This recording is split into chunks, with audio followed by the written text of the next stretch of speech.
Section 40.61. What are the preliminary steps in the collection process?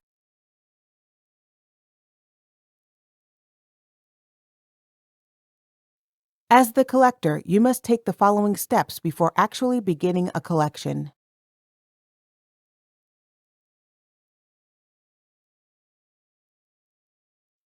(40.61a).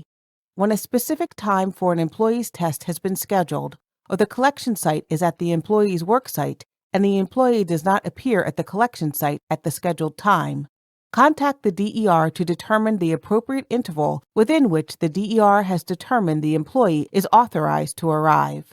If the employee's arrival is delayed beyond that time, you must notify the DER that the employee has not reported for testing.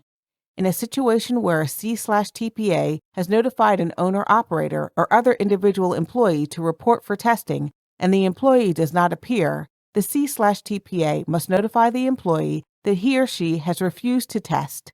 See Section 40.191A1. 40.61b. Ensure that, when the employee enters the collection site, you begin the testing process without undue delay. For example, you must not wait because the employee says he or she is not ready or is unable to urinate, or because an authorized employer or employee representative is delayed in arriving. 40.61b1. If the employee is also going to take a DOT alcohol test, you must, to the greatest extent practicable, ensure that the alcohol test is completed before the urine collection process begins. Example to paragraph B1. An employee enters the test site for both a drug test and an alcohol test.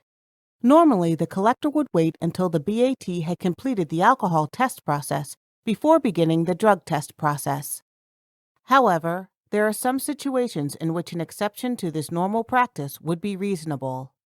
One such situation might be if several people were waiting for the BAT to conduct alcohol tests, but a drug testing collector in the same facility were free. Someone waiting might be able to complete a drug test without unduly delaying his or her alcohol test. Collectors and BATs should work together, however, to ensure that post-accident and reasonable suspicion alcohol tests happen as soon as possible, e.g., by moving the employee to the head of the line for alcohol tests. 40.61b2. If the employee needs medical attention, e.g., an injured employee in an emergency medical facility who is required to have a post-accident test, do not delay this treatment to collect a specimen. 40.61b3. You must not collect, by catheterization or other means, urine from an unconscious employee to conduct a drug test under this part.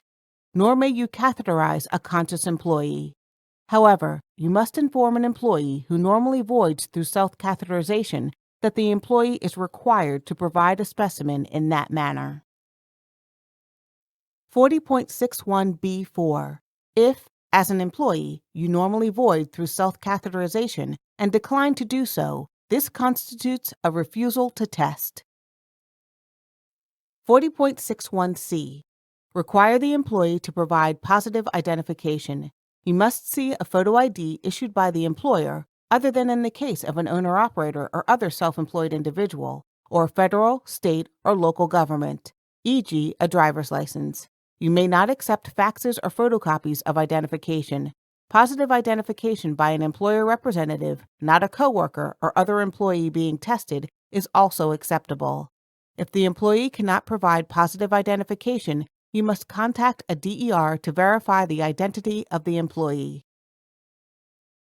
40.61d. If the employee asks, provide your identification to the employee.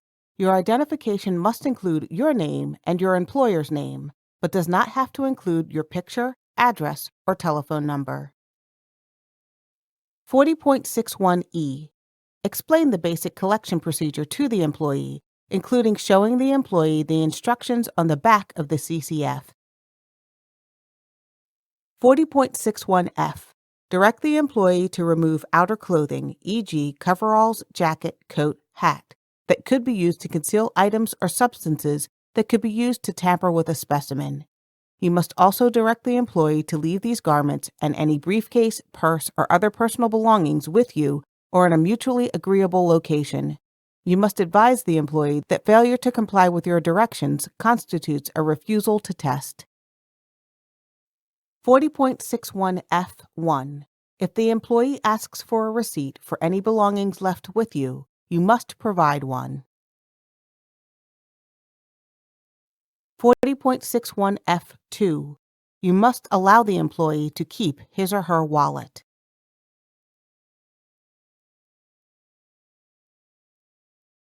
40.61F3. You must not ask the employee to remove other clothing, e.g., shirts, pants, dresses, underwear, or to remove all clothing, or to change into a hospital or examination gown, unless the urine collection is being accomplished simultaneously with a DOT-authorized medical examination. 40.61F4. You must direct the employee to empty his or her pockets and display the items in them to ensure that no items are present which could be used to adulterate the specimen. If nothing is there that can be used to adulterate a specimen, the employee can place the items back into his or her pockets. As the employee, you must allow the collector to make this observation. 40.61F5. If, in your duties under paragraph F4 of this section, you find any material that could be used to tamper with a specimen, you must. 40.61F5 sub 1. Determine if the material appears to be brought to the collection site with the intent to alter the specimen, and, if it is, conduct a directly observed collection using direct observation procedures. See Section 40.67 or 40.61F5 sub 2. Determine if the material appears to be inadvertently brought to the collection site, e.g., eye drops. Secure and maintain it until the collection process is completed and conduct a normal, i.e., unobserved collection. 40.61G. You must instruct the employee not to list medications that he or she is currently taking on the CCF. The employee may make notes of medications on the back of the employee copy of the form for his or her own convenience, but these notes must not be transmitted to anyone else.